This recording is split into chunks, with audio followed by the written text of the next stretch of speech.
Siz har kuni so'z yodlaysiz, lekin ularni ishlatishga kelganda hech narsa chiqmaydimi?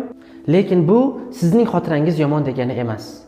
Aksincha, muammo siz noto'g'ri usulda yodlayotganingizda. Ko'p o'quvchilar so'zlarni shunchaki tarjimalar bilan yodlashadi. Kontekstsiz, misolsiz va takrorlashsiz. Natijada bunday ma'lumot miyada vaqtinchalik deb qabul qilinadi va bir necha kundan keyin shunchaki o'chib ketadi. Shuning uchun ham ko'p o'quvchilar o'qiganda tushunishadi, lekin gapira olishmaydi. Testlarda adashishadi va oxirida shunchaki til o'rganish menga emas ekan deb tashab qo'yishadi. Lekin muammo bo'lganda unga har doim ham yechim mavjud bo'ladi. Bu videoda aynan so'zlarni to'g'ri yodlash bo'yicha usullarga ega bo'lasiz. Birinchi usul flashkard.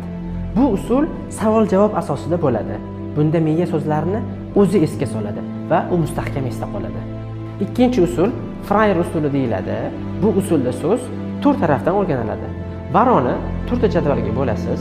So'z, ta'rif, misol va antonimlarini yozib yodlaysiz. Uchinchi usul aqlli ilovalar. Quizlet, Anki kabi ilovalar siz so'zni yodingizdan chiqarayotganingizda sizga chiqarib beradi va natija uzoq davom etadi. Agar siz kamroq yodlab, ko'proq eslab qolishni istasangiz, ishonchingizni pasaytirmang. Aksincha, yodlash usulingizni o'zgartiring. Agar videomiz yoqqan bo'lsa, shu belgini bosishni unutmang va videoni ingliz tili o'rganadigan yaqinlaringizga yuborib qo'ying. Ha, aytgancha, sizda bundan tashqari yana qanday muammolar yuzaga kelmoqda? Obuna bo'lib, izohlarda yozib qo'yishni unutmang.